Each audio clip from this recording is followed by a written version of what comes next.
Hi everyone, today we'll test and compare slow motion on the iPhone 14 Pro Max and the FUJIFILM X-T4 camera. In case you didn't know, the FUJIFILM X-T4 is considered to be one of the best cameras in its format. It allows you to shoot high-quality cinematic images.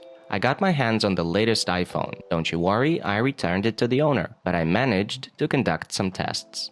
The video shooting capabilities of this smartphone are the same as those of my FUJIFILM X-T4 camera. Both devices shoot video in 4K at a frame rate of up to 60 frames per second. Both devices can shoot video at 240 frames per second in Full HD resolution. This allows you to make slow motion shots. Which camera does it better? We'll learn from today's tests. To enable slow motion on the iPhone, select the slow-mo mode. The corner shows the current resolution and frame rate, 240 frames per second. This is the maximum frequency. This means maximum slowdown. HD, and actually Full HD, is a resolution of 1920 by 1080 pixels. The Fuji camera has a Full HD high-speed direct setting. We should turn it on and select the maximum frame rate, which is also 240 frames per second. The minimum possible shutter speed in this case is 1/240 of a second. For a perfect blur of moving objects in the frame, choose a shutter speed of 1/500 of a second. Let's go outside and test our cameras. When shooting in slow motion, it is important that the light source is bright and doesn't flicker. Home lighting fixtures flicker. The best conditions are outdoors on a bright sunny day. It's cloudy today, but there will be enough light. This video was shot on the Fujifilm camera. The camera had the f-log profile selected. This is Fuji's flat profile. The image you see is after color correction. This video was shot on the iPhone. I didn't apply any color correction to it. Here are the two images side by side. Let's analyze the result. The video filmed on the Fujifilm camera has noise. It's clearly visible on the umbrella. This is due to lack of light and camera settings. I should have made the exposure brighter, then there would be less noise. The iPhone has no noise and it captures the image with good local contrast. Compare what the umbrella looks like. In the video shot on the iPhone, the metal supports of the umbrella are clearly visible and separated from the fabric, while Fuji's umbrella turns into a dark spot. The same goes for my sweatshirt. The Fuji camera makes it look like a dark mass, and on the iPhone the sweatshirt has transitions from light to dark. If you try to increase the contrast of the video shot on Fuji during editing, this won't help. Dark objects will darken even more, and light objects will become even lighter. The overall contrast is increased and local contrast doesn't change. There is a way to process video to increase local contrast.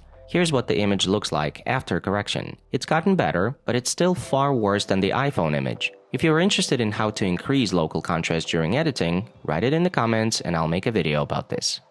The iPhone camera in this video looks like a winner, but it's too early to draw conclusions. Wait for the next test. The video shot on the iPhone also has defects. The edge of the umbrella looks as if it's made up of large pixels. The video looks overly digitalized. And in the Fuji video, the umbrella has a smooth and pleasant looking edge. The iPhone has overexposure on the hand. The hand is too bright. This is not a biggie, but still a flaw. Let's move on to the next test. In this test, the shooting conditions were brighter. This allows us to capture a better image. This video was shot on the iPhone. Everything is fine here, no complaints. This video was shot on the Fuji camera, again in flat f-log. But this time I tried using Eterna instead of f-log. Eterna is one of the standard camera profiles. Unlike f-log, it's not flat. Eterna is initially sharpened. If you increase the sharpness when editing videos shot in f-log, there will be practically no difference in detail between the two.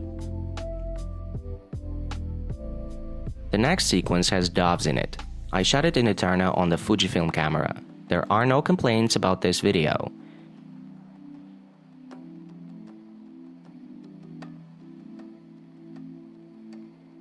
But this time the iPhone surprised me. It produced such a terrible image, super low quality.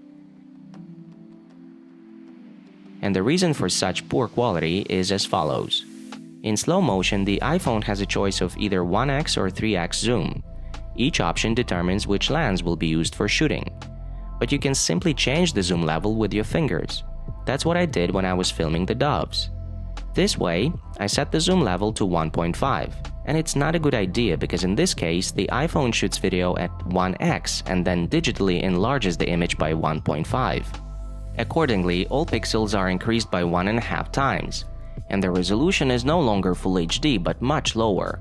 Thus, the result is so bad. The conclusion from this test is that when shooting videos on the iPhone, both slow motion and non-slow motion, you shouldn't zoom in with your fingers. You should choose the options that you have on the screen. This way, the quality of your video will be higher. Taking that into consideration, we'll conduct the final test. We go with the Eternal profile on the Fujifilm camera and with the zoom level of 1x on the iPhone. This video was filmed on the Fujifilm camera. I would love to do a somersault for you, but I haven't learned how to do it yet, but I really want to.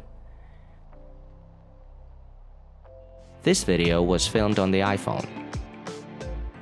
In my opinion, the video shot on the iPhone looks too dark.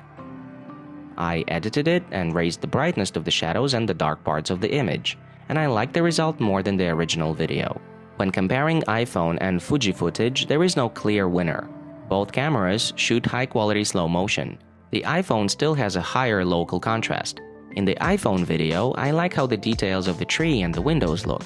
The iPhone gives a clearer picture of both front and rear objects, but at the same time, the image looks overly digitalized, and the Fujifilm X-T4 gives a softer analog image.